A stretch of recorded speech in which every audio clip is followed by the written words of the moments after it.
Yo, Concrete, you made this?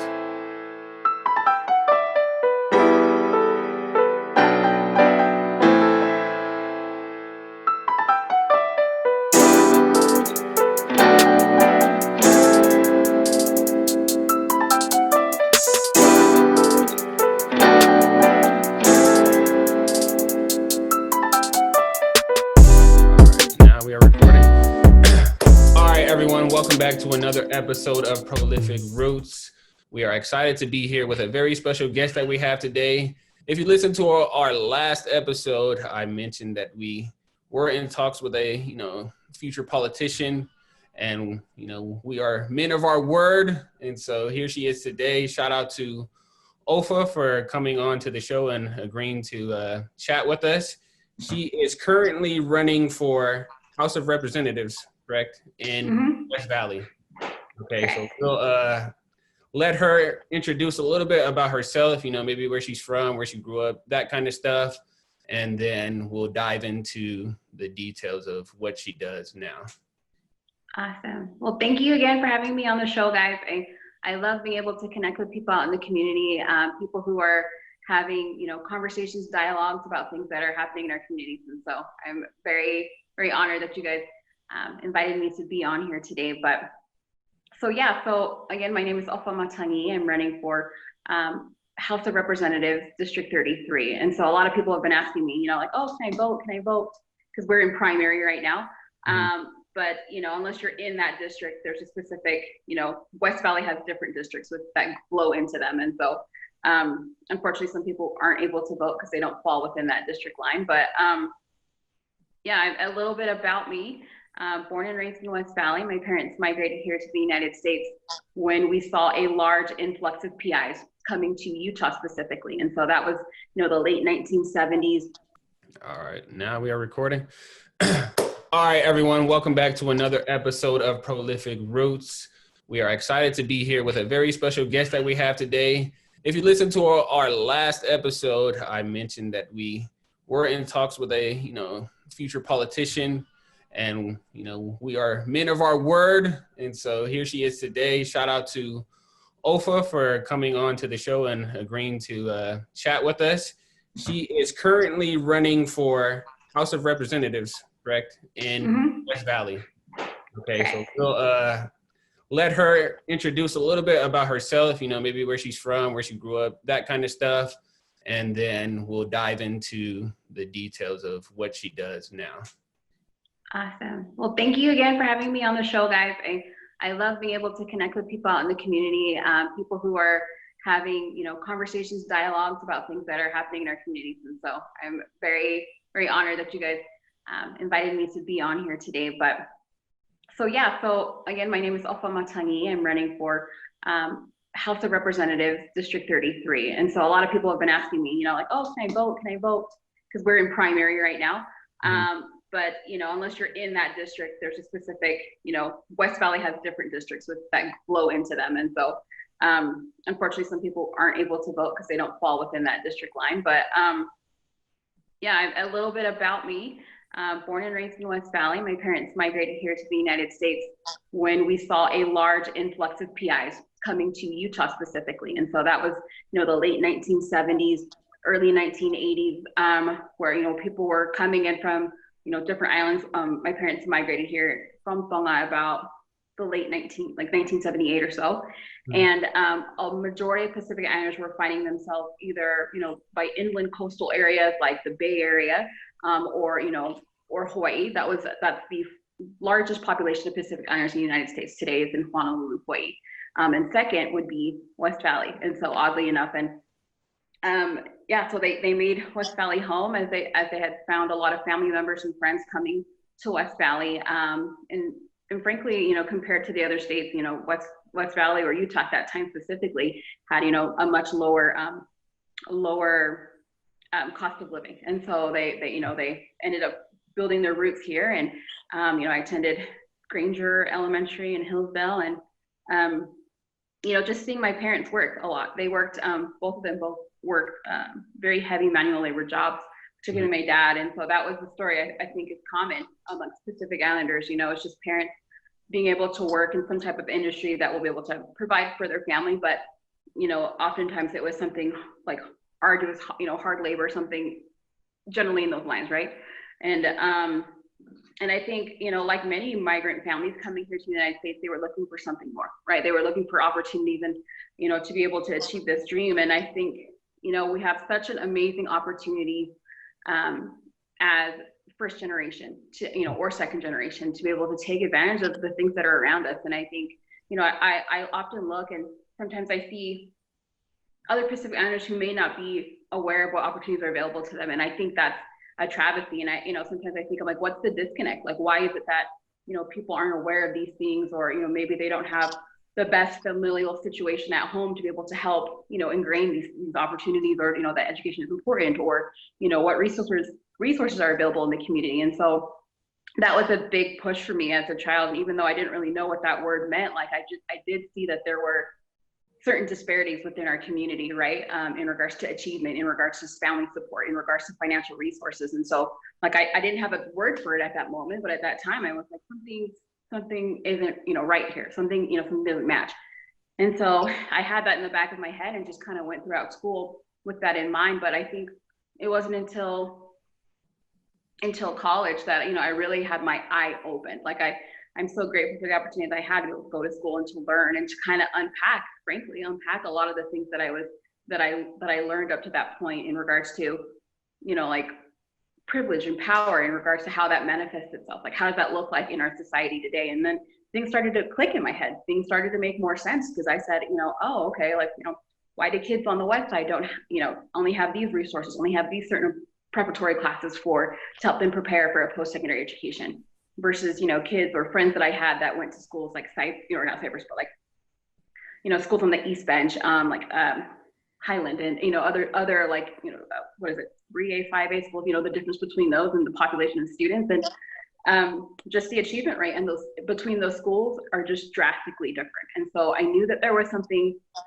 happening, but I didn't know what that was exactly until I had a better idea to understand the things that were going on around me. Oh, nice. So you said you went to Fullerton? Oh no, I went to BU for my undergrad, but my high school I went to Granite. Oh, okay. I thought you said you went to Fullerton. Oh, okay. But yeah, that's definitely powerful what you said. Like, I remember when I was in college, and one of my siblings had graduated and from high school, and then like I was talking to one of my friends, the Asian, and she was like, I don't understand why you guys like celebrate these high school graduations like so big. And I'm like, a lot of us don't even graduate high school, and so like coming from where I'm from, like that is a big deal, because for a lot of us that's all we do is graduate high school. And so yeah, definitely. And I feel like too, like what you're saying, like it has a lot to do with the resources. Like depending on high school you go to, the way they prepare you for college is will have a big impact on if you actually go. For sure. And I think sometimes people also say too, I get this side of the, not argument, but this side of the story or perspective, if you will, that it's like, yes, like schools play a big part, obviously, whether or not you have the access to resources in school, but at the same token, I want to bring it back to your family. You know what I mean? Like if your parents, especially my parents, they, neither of them were able to pursue, a post-secondary education here in the States. And so, education in the islands is very different, when you compare it to what, here in America. And so, they did the best that they could to be able to help us have the opportunities that they never had, right? And so they put us into different programs and help, they paid for us to have private music lessons and, be able to join clubs and to be involved in school. And so, I know that my experience was very different from a lot of other Pacific Islander students, where maybe that wasn't a heavy concentration within their family home, right? And so I know that a conversation I had with another Pacific Islander the other day, but she was saying the same sentiment, that like, it was very heavy within her family to go to work, to be able to work while in school. And in my head, I was like, yo, we're like 16, like, how are you working? You know what I mean? Like, and it may be like, yacht or whatever construction, but some of them were also like working at the grocery store, working at the mall. And in my head, I couldn't really fathom like, how can anyone succeed fully in school if they're, you know, doing this and that, right? To be able to bring a paycheck home. Like that was, to me, like I realized that, you know, the latter part of high school, that like my family situation and upbringing was very different than maybe other, you know, persons of color, other students of color, and other Pacific Islanders. Were they Polynesians, the one that you were talking about, that had jobs while going to school? No, that's a great question, because so I went to Granite, and y'all seem a little younger than me, but so Granite, it's now closed, as you know. But Granite was a very multi-ethnic, multiracial school, and so there was, I think at that time, it was the oldest high school in the state of Utah, but it also had a very large population of, like, the ethnic minority students were the majority versus, you know, Palangi white students. And so I mean, that was a common thread in regards to like financial inability amongst all different stratas of race. Like, I mean, I had, you know, friends that were Palangi or white, or, you know, or what had Hispanic, Bosnian, you know, Somalian, Croatian. Like, it was a very diverse school, and all of them had, you know, pretty similar situations financially. Yeah, that's definitely, I've definitely seen that, like, and it's tough too, like, especially with, you know, parents that come like straight from the islands, like really all they know is hard work, and like that's really the only way they know to get ahead. So a lot of some of them will see school as a waste of time and money, because, you know, costing money to go there. And so one, you're not making money, and, you know, you're spending money, so then it's a double whammy to them. But really spending that 4 years or whatever, you know, you'll make more money on the, you know, make up for that loss easily, or at least in my case, that's you know, if you plan it out right, you could do that. But there's some people, you know, that's probably why, because there's people that go to college and end up doing jobs that they fit in without going to college. Yes, that's a whole nother, I mean, that's a conversation for like legit would take like a couple hours. Right. And the reason why I bring that up is, like, for real, that's like a whole nother conversation. The reason why I say that is that, you know, that I think there's a gap in that logic, right? Wherein, and mind you, like, you know, I did go to the U, my undergrad studies was in political science and ethnic studies, because I was very interested in learning about how race have an interplay within politics, and how our governing bodies and our laws, right? And so,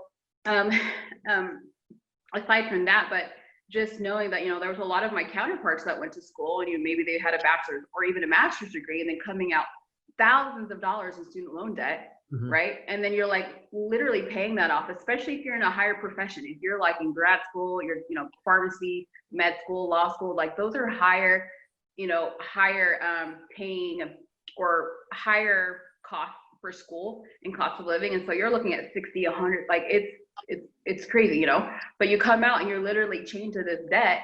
But then I've even seen people who've had those degrees who are not practicing law.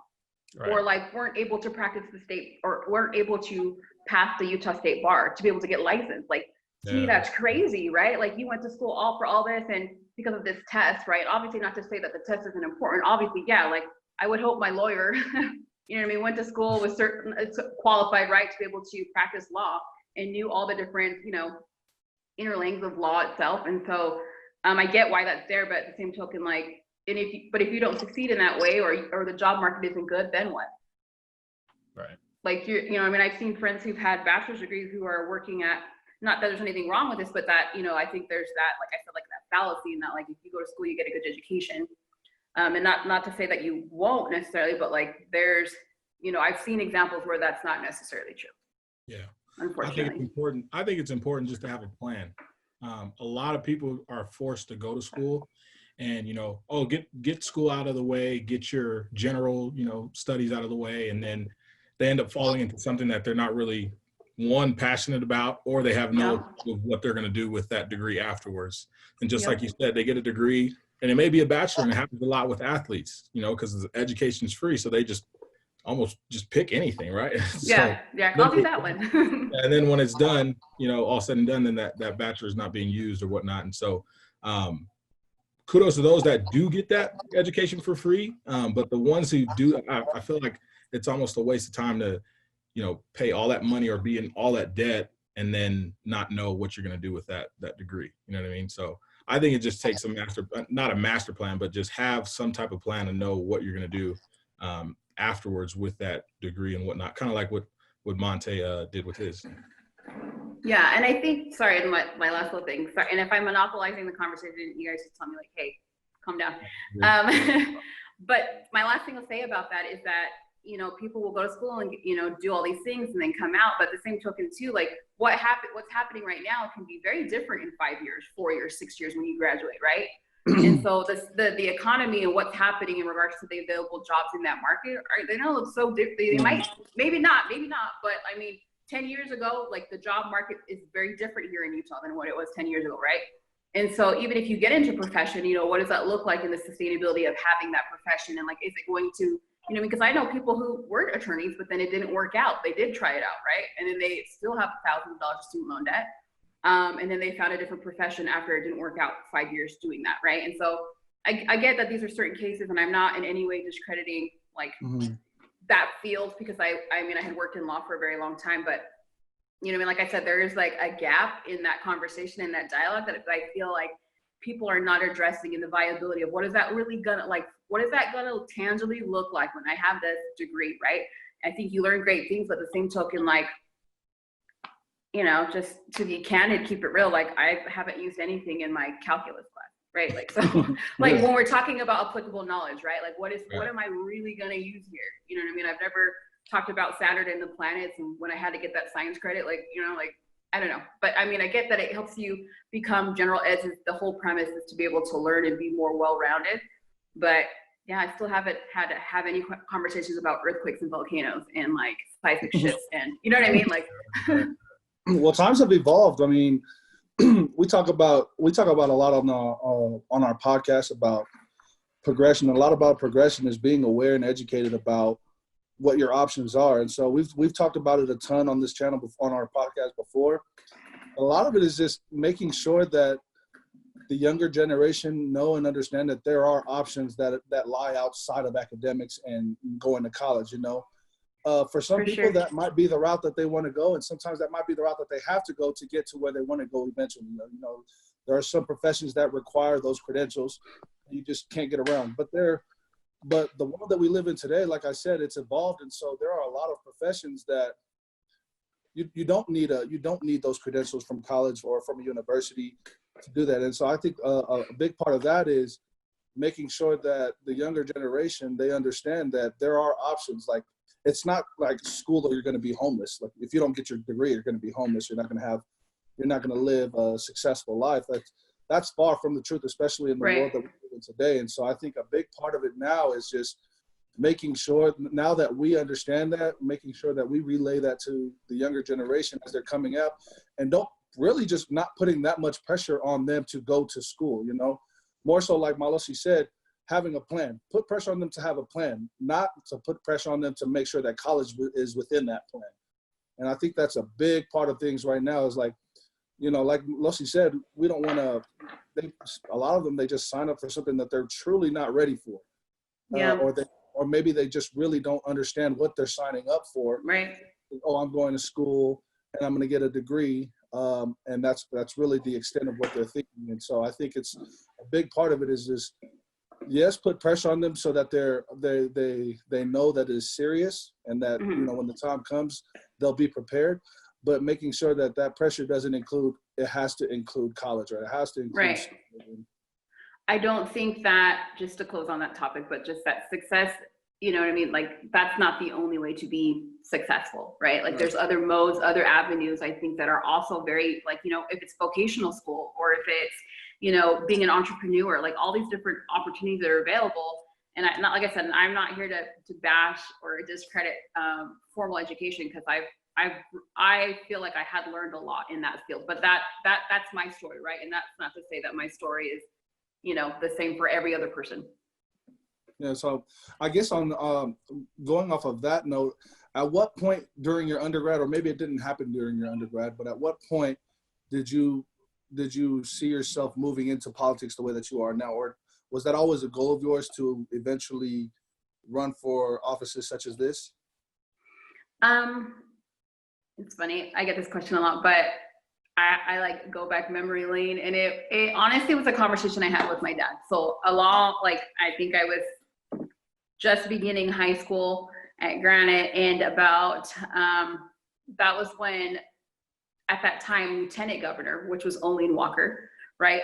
Levitt was the governor at that time, and so he got a position, like he was appointed to a federal position at that time, and so he left to go to take on that role, and so that left the governor's seat open, right? And then of course fills in the lieutenant governor, right, which was Olene Walker, and so she ended up being the first female governor, here in Utah. And to me, and when I saw that on the news at that time, being like 15, 16 years or so, I told my dad, I was tripping. I was like, Dad, there's a woman in that, as governor. And if you think about it, like governor being like, essentially that really is translating to like the highest position. That's the highest executive position in the state, in any state, is a governor. And so I just was like, that's so cool. And my dad was like, yeah, it is cool. And so what I love about my dad is that, so I'm Tongan, and a lot of the Tongan culture has a lot of gendered norms, right? And so I think just hearing from my dad at that time, as a young 16-year-old girl, just hearing my dad tell me like, yeah, it is cool, but like you could do that too. Like you could do anything you want to do. And my dad was very supportive of my sisters and I. It's like it's not a narrative that I heard, unfortunately, very often at that time, mind you. That was like 15 or so years ago. But to be able to have a strong male figure in my life, be able to tell me like, yeah, you could do that too. Like, why not? Why couldn't you do that? And so I was like, that's so cool. And so I just kind of took that mentality, and like I ended up being student body president of my high school, and then moved on into college and just joined freshman council, like senator of the College of Humanities, and just getting really involved. And I'm a social butterfly in general, but like, just being able to know like, hey, I want to learn more. And that was something I always wanted to do, is I wanted to learn more. So when people ask me that question, like, when did you know you wanted to get into politics? And I think I kind of want to rephrase that concept of politics, because I think formally we think of politics like, the bureaucracy of it all, the red tape, like being able to, yes, they have formal roles in that we pass bills and things happen, and it helps keep law and order in a community, in a state, in a nation.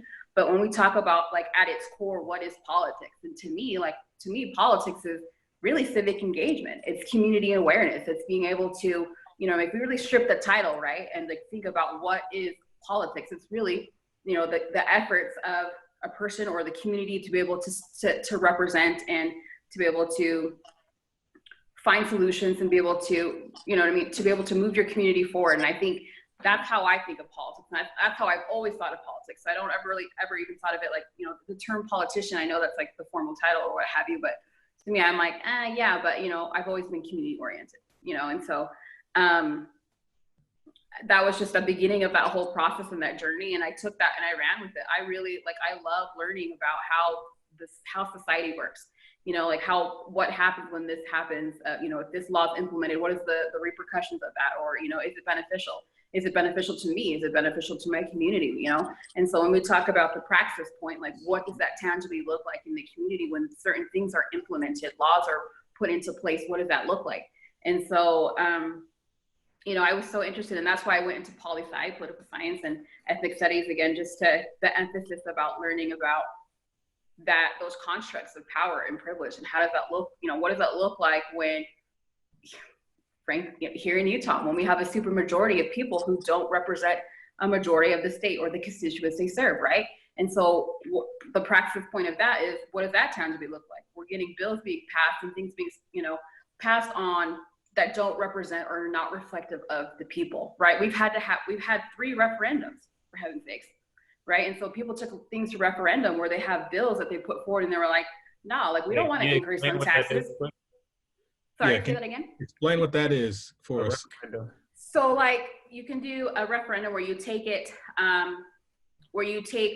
say the government, like in this case, the Utah legislature, they pass certain bills in regards to Medicaid, right? To be able to have a full expansion of Medicaid, so that all people have, especially people who fall in a certain gap of lower, basically the most poorest of poor, are not being covered by health insurance, right, and by Medicaid. And so the Utah state government, for many years, had dragged out this process where we ended up having to pay all this extra money to be able to pay the difference with the federal government of what they were going to subsidize, meaning what they were going to pay for us to be able to implement the insurance plan that we had previous in regards to Medicaid. And at the end of the day, all the people in Utah, you know, even in conservative districts, people were like, no, we want full Medicaid expansion so everyone can be insured, especially those who are higher in poverty rate levels, right? And so people took it to the streets, essentially. They were like, yo, like, we need to, you know, get this list together. So what that is where people can get a signature gathering together, and they have to have a certain amount of signatures to be able to get that to be reviewed again, that particular bill that was passed. And so people were like, and that's happened multiple times, like in the last couple of years, particularly, and you know what I'm saying? Like, and that's what, when we talk about, like, that's the that's the result of what happens when we elect officials who don't speak for us, right? We have things where we have to go out here and collect 116,000 signatures to be able to get them to review what we already had told them. Like, we already, you know, when you write your legislator, and people say that, like, hey, just write your legislator, that's what that is, essentially. Like, you know, you see a bill get passed, you're not cool with it, and you're like, hey, you know what I mean? I'm gonna write a letter to my representative, I'm gonna write a letter to my senator for them to vote against this bill or vote in favor of that bill, right? And so there was an astounding number of people going to legislators saying, like, yo, we're not cool with this. We don't want to increase on taxes. We want to be able to have, you know, legalization of medical marijuana. That was one of them. You know, we want full expansion of Medicaid. And we don't want to redistricting where they redraw the lines to be able to apportion certain seats. Which means, like, and that's a whole other story. Like, but essentially all these things were happening where people were like not happy about it, right? And so, you know, and it was a resounding, you know, majority percentage in a lot of different districts and parts of Utah where people were not cool with the things that were happening. And so, you know, in that case, I just sit there and I'm like, you know, it's because we have, like I said, leaders who have been there for a really long time. Utah has an unlimited term limit, meaning, or no term limit, which means a legislator can serve in the legislature for however long. Other states don't have that, you know, or I mean, there's actually, I want to say 15 states. So there's 15 or 16 states that have it where it's unlimited term limits. And so, you know, people sit there and they sit there and they're there for a long time. And so, especially if you have money, if you have the resources and the backing of a political party, you know, that you're going to be there for a really long time, and sustain that seat. And so other people who have different diverse thoughts, you know what I mean, won't be able to come in there and share that because they have that, you know, like here in Utah, we have that super majority. But last thing to say about that is just, you know, like, if we're not being reflective of, sorry, go ahead. I'll let her finish. She was on her last statement. Go ahead, finish that last part right there. Last thing to say is that, you know, there's things that are happening, and if we are not breaking up that majority, you know, for people who are speaking for us, then it's going to stay the same, right? And so that, for me, when I started to learn about what that looks like how that all works, I'm like, we need more people up there. You know what I mean? We need more people to have the courage to stand up and vote, and not just vote, but to stand up and be that voice to say, like, I'm going to try it. You know, I'm going to run. I'm going to put my name out there. And so that's kind of what happened with me. Do you think it's a lack of a lack of cooperation from just the citizens? Like, if something comes or someone proposes a bill and it passes, and then all of a sudden there's hundreds of thousands or, you know, a couple thousand people who disagree. Do you feel like any way or either way, if you any type of bill you pass, people will just, you know, go against it? Or how do you fix those things? And I know you kind of talked about having new people or people who, you know, kind of diversify and whatnot. And so, I mean, I feel like no matter what you do, and when I think of politics, it's always just a headache to me. So, because it's like, no matter what you do, I feel like there's going to be, you know, people on the other side who disagree 100% with what you're, you know, proposing. And so what are some of the solutions, I guess, that we as citizens can do to help people like you or people who are trying to make that positive change or whatnot? For sure. And so, like you say, like, maybe you yourself don't want to run. You're like, no, that's not for me. That's cool. Right. You know, like, if you know another person who wants to, there are so many resources out there, you know, for candidates to run. Like, there's candidate training programs.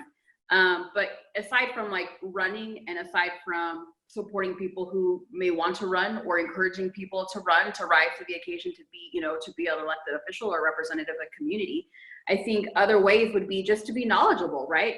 So, like, if if there's something that's happening and you're not happy about it, like you can still be very active in like there's you know, if there's like a hearing on a particular or a meeting, like a committee meeting where people are going to be talking about gun violence or violence against citizens in regards maybe to like police brutality or something like that, then there's a meeting about it, and to people to follow what's happening in your state legislature. Like, you know, there's the Utah government website to be able to go on there and be like, oh, cool, they're having a meeting about this. They're having a meeting about DACA, you know what I mean, about dreamers, you know, those who are not citizens of the United States, but want to be able to go to school and be able to have, you know, some resources to be able to pay for school. So those were bills that have come through the halls of our state capitol many times before. You know, especially other issues that you might be, you know, concerned about. Maybe it's like zoning issues. Maybe it's about, you know, access to clean water or something. You know, you have an issue and you want to learn more about it or see what's happening about that at the state legislature. You can look online and you can be like, okay, I'm going to go speak on behalf of that bill up at the state legislature. Or maybe you want to work with an organization like a nonprofit or, you know, an organization that does that work. And so you may not want to, like I said, be in that limelight or be in that position because, you know, it's a big responsibility to be able to represent thousands of people, right? So if that's not like your cup of tea, like you could totally get involved in other ways, like joining a group, learning more and educating yourself. And then, you know, I've seen people who have been remiss about certain things that are happening in the community. And they're like, well, I'm going to start my own nonprofit, or I'm going to start my own group. You know what I mean? Or bring a chapter of an organization that's federally recognized to bring it here to Utah, right? So like the YWCA of Utah, their mission is eliminating racism, empowering women. They had a chapter. It's a worldwide global organization, but they moved that chapter here years ago. But it's having that foresight to be like, hey, I see something. I see that there's a need for something, and I'm going to step up. You know, and maybe not being, like I said, maybe not wanting to be an elected official, but like maybe you want to get involved in other ways. So, what would you say are some like good resources or like the best way to stay informed about these kind of things? Like, are people expected to just be Googling stuff every day or watching the news? Like, how do you know about like what bills, like what they're voting on, and, you know, or how to even write to the legislator? Like, I don't know, like where to get his information to write him or her. For sure. So the Utah legislative website, so it's just utah.gov, but from there you can branch off in different tabs to like look at who's your representative, right? Which is a certain portion of a city or cities, and then there's like your senator, who has a larger group or area of people that they preside over.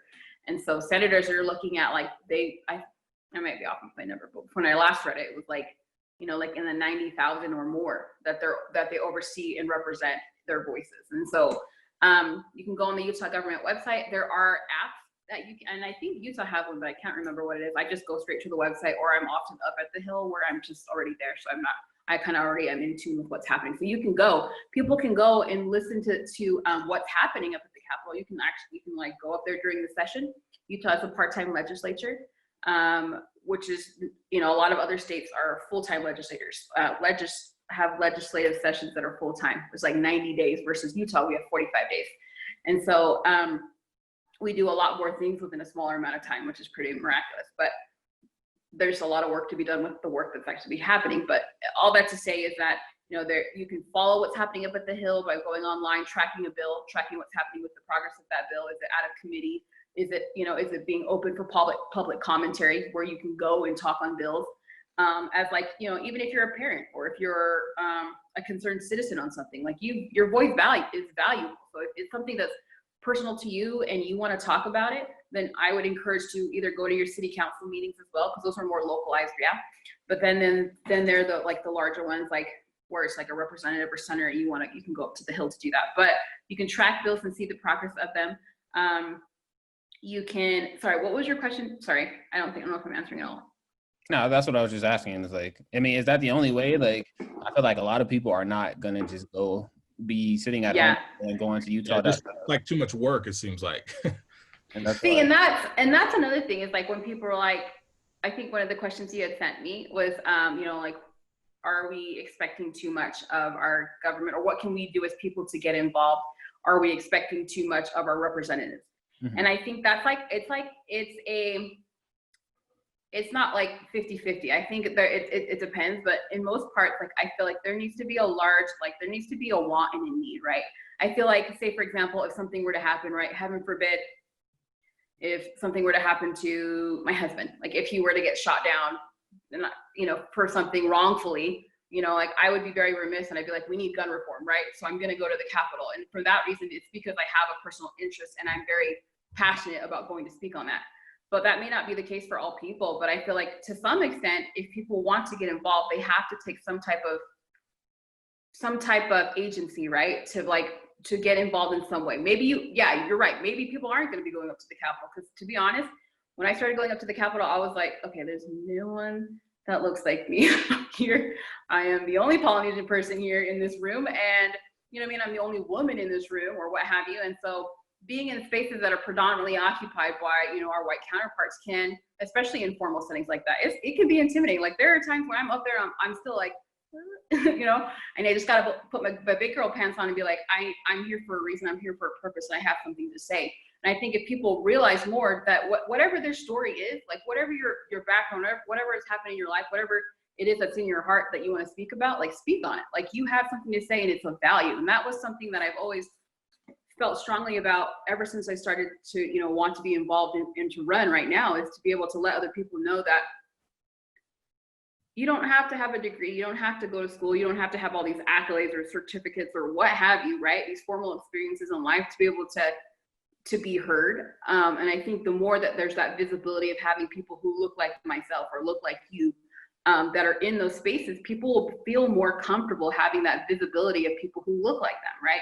I've said this before in other spaces of conversation, but that people don't know what's available to them until they've seen that it's done, right? And so that's about having that visual representation of people to say like, hey, if she can do it, I can do it. Like I'm no different than anybody else. I just really am passionate about having people's voices to be heard that are traditionally not heard. And so that's the only reason why I get up and I move each day, is because I, aside from my faith and whatnot, but like in regard to like what keeps me going to in this fight to run and to get involved is to help other people see that, like, you know what I mean? Like whatever is on your mind and that things that you want to fight for, things that you think are important, you should voice that, and you should be in those spaces.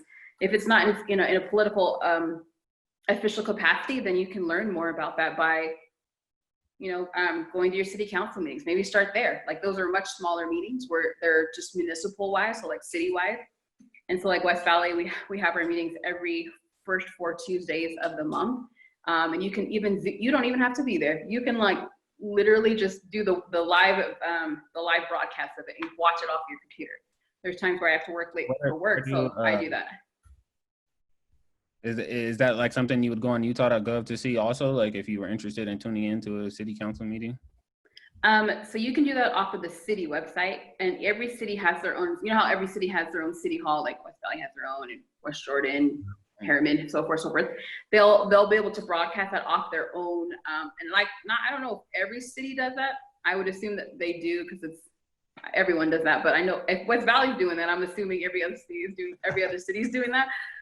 And so you can just go on the like on that city website and look for the meetings of your city council and see, when they're meeting, and if they do it live. I would presume that a majority of them are doing it live, and you can just watch it like that, and then just keep up to like you can see the agenda before the meeting even starts. You know what I mean? If you see something that's going on and you're like, I want to talk at that thing, you can just go to the meeting once we're able to, right? After social distancing and everything is back to kind of being able to be around other people, but you'll be able to go and speak on something. I've seen that happen where something happens and they're like, yeah, it's propelling them to want to get up and speak about it. What are you running for a House of Representative? What are some of the main things that you personally want to accomplish if you were to, be elected? For sure. So my 3 priorities, my first is access to affordable healthcare. So even though we have full Medicaid expansion here in Utah and more people that are on the higher poverty level, they have access to that, but that comes with like stipulations, like you have to pay a premium, right? So if a family's paying like $20, $30 a month extra, like that can be a barrier of access, right? Because not, you know what I mean? That may sound like some people are like, oh, it's just $30. But, you know, if you're above 100% poverty level, and it's like, again, these are the families that fall between the 100 to 138% poverty level. So they're making less than like 20 grand of a family of X amount of people, right? Like that's not a lot. And so, you know, people who are already strapped financially, then they have to pay a premium, which that was the caveat to the bill getting passed. And so paying a premium, or even the other second requirement is to be able to have, it's a work requirement. So if you're receiving this Medicaid insurance, you have to fill out X amount of job applications each month. And it's like very cumbersome because it's like, I want to say, I think it was like 38 or more, like a month, or over a span of a particular time period, like a month or two or so. And so you have to do all this unnecessary, like that's what we call like bureaucratic, like red tape, right? You gotta jump through all these hoops just to be able to get that assistance, right? And so I want to be able to, you know, I know that will be difficult. I'm not saying that I'll be able to eradicate these preemptive things to be able to get full Medicaid expansion, or I mean, to be able to maintain your Medicaid, but I feel like there's things that we can do to work towards making it more accessible for people to have the ability to, if they need assistance filling it out. Because if you think about it, if English is not your second language and you have to fill out all these reports, and I know that there's things that are in people's native tongues, but at the same token, like it's a lot of work to have to apply for jobs and do all these things. So I don't think that, like, say for example, if you're sick and you have to apply for X amount of jobs to be able to get health insurance to help you because you're sick, that kind of seems counterintuitive, right? And so it's kind of like putting the cart before the horse. Like, you know what I mean? Like if I can't work and I have to do all these job applications, because it's not just applying for the job, you have to also like show that you're actually like looking for a job, you know, actually trying to hold some type of employment and all these different things. It's like all that, but like you're so sick that you can't do that. So like it's like another barrier of access, right? And so I want to be able to make that process more streamlined, but hopefully be able to, you know, eradicate these unnecessary measures that have happened. My second is environmental stewardship. Kind of like what we talked about earlier, like the onus needs to be more on us as well, right? As citizens, like, you know, if you're idling in your car, you may not know, but like a majority of our of the CO2 emissions in the air that causes the inversion and the bad air quality come from tailpipe from your car. So like people will be idling, people, you know what I mean? People unnecessarily, like I get it. Like if you're getting a burger and you're like an In-N-Out and you're sitting there for a little bit, like, you know, if you know you're going to be there for a while, and I know this is fact at the West Valley, the West Valley In-N-Out, like you're going to be there for a minute, right? So you should like turn your car off, because I know I'm going to be there at least 10 minutes just waiting in the same spot. And so I know I'm like, okay, I'm going to be a little bit more conscious. I'm going to turn it off, right? Or if people have the ability to get more and I always say this too, people are like, well, what is one person doing something? What does that matter? And I think when people take that rhetoric and they run with it, I think that can be very problematic. Yes, in some situations it may not matter, right? When we talk about like electoral college and like voting for a president, but like if we talk about, I mean, shoot, like what's happening right now in the you know, the community, a lot of people are, and in the world, when we talk about Black Lives Matter, when we talk about all these things that are happening, like it just takes one person being able to, you know what I mean? When we talk about George Floyd and the unfortunate death of his unfortunate death, right? For other people, it's just one person to say and speak up like that's wrong. And then that moves forward with momentum. And then we have a movement like what we see today. Like this is going down in history books, like what we're seeing in regards to racial injustices, right? And that was one person. And I hear this a lot, and I always get bothered by it. People are like, what does my one vote matter? What does my, you know, what does this one protest matter? And people are like, protests don't solve anything. And I'm like, I don't agree with that. I'm sorry, I just don't. Yeah, you hear a lot of people that say that they're, you know, our vote doesn't matter, so why should I vote? And what is your thoughts on that? Because I you hear it and it's like, okay, well, at the end of the day, if you do vote, and we hear about all these, oh, well, the computers got crashed and all of a sudden the numbers are skewed and, you know, this president gets elected. Like, does our vote really matter when it comes to like presidential voting? I feel like in certain states too, like California, like I feel like Republicans will never win in California. It's like, oh, we lost all the votes that were taken at this library. That one precinct. Yeah, that happens because that's electoral college, right? And so people often say this, you know, that we should move to a popular system, a popular vote, right? Because if had we done that, Hillary Clinton would be our president, right? But when we talk about electoral college and being able to win certain precincts and districts and what have you, and I don't know, frankly, I don't know how that all works on a national level, but I know somewhat of it. But yes, in that particular case, because Bernie, right? Bernie swept Utah.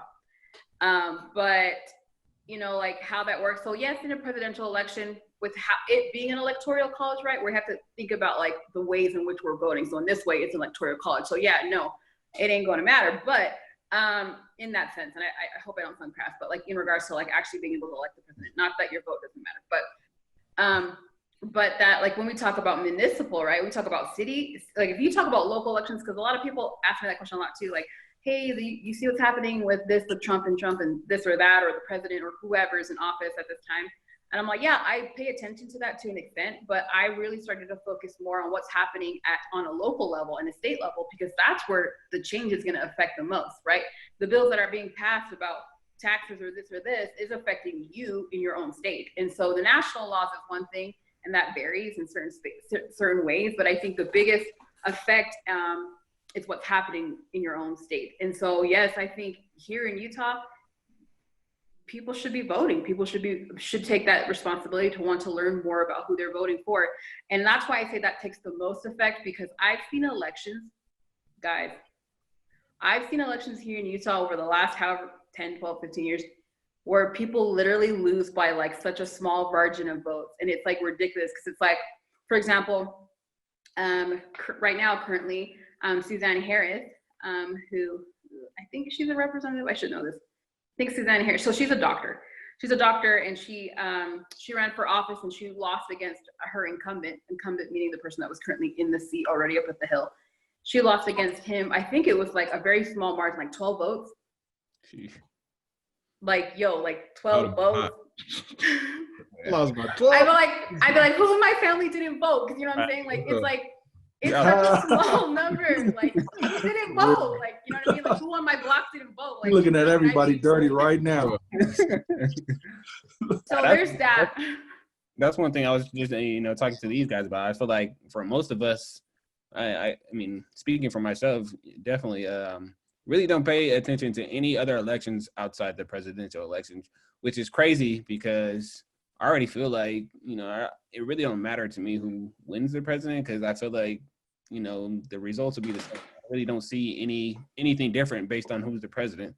But like based on what you're saying, it's like if we really wanted to, see where the difference is being made, it's more at would you say the state level also, or? Yes, state and local. So state and local. I just fobbed out there. Local. Local. But in those ones, right, like I even had for like city council, a friend of mine who ran a couple of years ago against the incumbent that me and my Democratic contender have right now.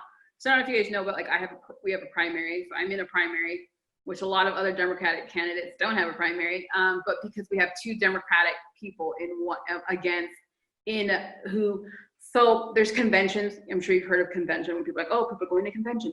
So we have a Democratic convention here in Utah. And what happened was one person, right? If there's multiple people that are running, only one person is going to be put forward, right? They're going to be the nomination of the party, right? For whatever position. And so like me and it's funny because my colleague, her and I both, like, it's funny because we were at an event. She was like, somebody was like, oh, da-da-da is running. And I'm like, oh. And I was like, oh, you're running? And she was like, yeah, are you? And I'm like, yeah. And it was like kind of, like, oh, dang, because she's phenomenal. Like, you know what I mean? And I think it's funny because people are like, oh, what do you think about this person you're running against? And I'm like, don't do that. Like, don't come for me with that, because that's not me. I've never been that person to disparage another woman. No dirt on her, no, I'm not. But if you're really asking, she posted on Twitter about that. Like, don't get me wrong. Like, there's a difference of, right, yes, I'm going to be competitive because I want to, I want to be able to be in that position to win, to be able to move forward in this work. But like, you're not going to catch me sitting here saying anything despairing about another woman who's phenomenal. Like, you know what I mean? I just, it's truly up to the city. Like, if the city feels that I'm a better fit, you know what I mean? And I know some people are like, oh, not enough people voted or whatever. And I'm like, no, the people who really wanted you there that would vote for you, right? And so city elections are so important. My friend ran a couple of years ago and he lost by 112 votes. It's tough. the same position I'm running for. So yeah, votes matter, especially in your state. So please vote. Yeah. So anybody in West Valley, if you are interested in what OFA has planned, go ahead and vote. When is the voting? So we have primaries right now, and it's a mail ballot because people are not going to precincts to go vote, right? You can't like physically vote in person here in Utah, so you have to mail it. So tomorrow, Friday, is the last day to register if you haven't registered to vote. You have to mail it. Yeah, you got to mail your ballot, and you can always drop it off too. Right there. Yeah. You'll be surprised. A lot of the active voters in Utah already vote by mail. So because we've been doing vote by mail before COVID, right? And a majority of people who are voting that we see in the numbers and statistics from the county elections office show that a majority of the votes that are coming. So when people cast their ballots and mail-in ballots go out, a majority of the people, like it's a very high number. I want to say it's 70 or something. It's a high number. A majority of the people who vote by mail and vote early. So. See, yeah, I'm with Rick. I feel like Yeah. by mail, you just lose all millennials and everybody under that. Unless people that are super interested, yeah, you might get them, but really the people that we want to reach out to and get more involved are the people who don't really care right now, and like getting them to mail, like that ain't happening. Well, if Hard was to get somebody to write you a mail letter on your mission, like I feel like it's gonna be the same kind of cost.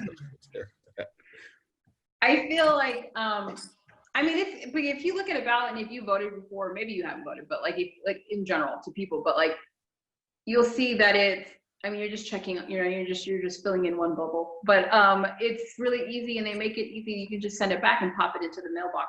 Right. I think the thing is that there's drop off mail boxes, but those boxes are like they're only open, like the 24-hour ballot drop boxes are open 24 hours up until 8 o'clock on the 30th. So the 30th is the last day you can vote, and you have till 8 o'clock to do that, to drop that into that mailbox. It has to be postmarked or sent into that drop-off box. And so people have only basically 2 weeks left, a little under 2 weeks to vote. Okay, well there y'all have it.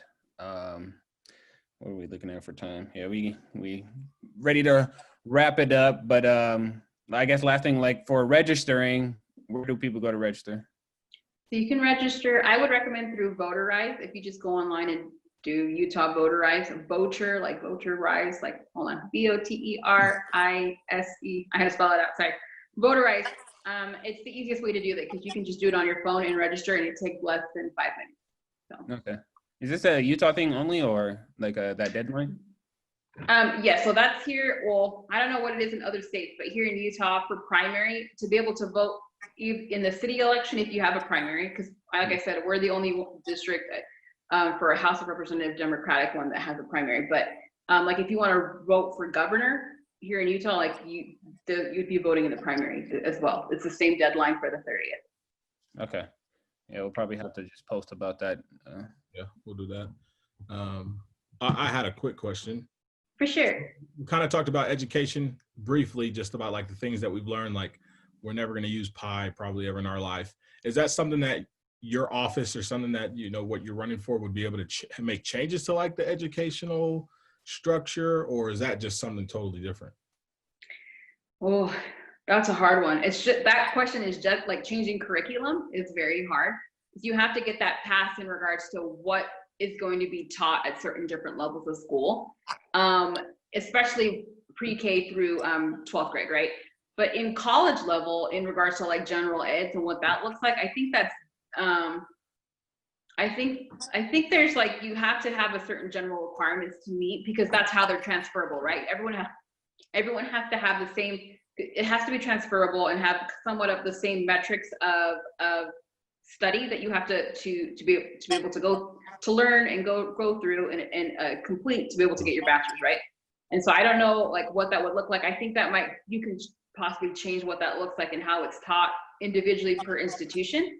But in regards to like making it a statewide thing, like that would have to go through a lot of different channels of boards and whatnot to change like what the curriculum is in a higher education, especially if it's private versus public, right? Because we have a lot of private ones here in Utah, like right. What is it, like I don't know if WGU is Western Governors Union or what have you, but of course BYU, right, is private. Like there's different nuances that will may or may not work because of the type of school or institution it is. But in regards to changing curriculum in general, like that would be something that would get changed through the legislative or to vote on that, I believe. But also it's the same with pay for teachers, right? Like a lot of teachers I think are underpaid, grossly underpaid. And I think a lot of parents have realized that now that they're with COVID, right? They're having to bear a large brunt of teaching their students at home, their families. And so they're like, dang, this is hard. You know what I mean? And that kind of just shows the reality of what teachers have to go through. And so I think teachers are very underpaid. And so that's a hard thing to get past as well. And so what my whole thing is, the last thing I'll say is that I never want to make any like overarching things that I can't come up, that I can't come complete. You know what I mean? Like I want to make tangible goals if elected as a freshman representative. Like what does that look like? I don't want to sit here and be like, oh yeah, I'm going to be able to, people are going to be able to world peace. Yeah, people are going to be able to, do all these things and accomplish all these things. And yes, dream big and like aim for great things, but you have to have a tangible way to be able to achieve that, right? And so, yeah, you gotta be tangible and like realistic with what you can achieve, especially as a freshman representative. Okay. All right. Well, y'all got any other questions? No questions. Just wanted to, I guess, relay to our viewers. Appreciate Ofa coming out and taking her time to share with us what her journey and then where she's at, and just say that we appreciate what you've done, what you're continuing to do, and what you plan to do in the future. Just would like to. How can people get in touch with you for people that may have interest in getting in quote unquote politics? Since I know you don't like that term, but that's the only term that we can use at this moment.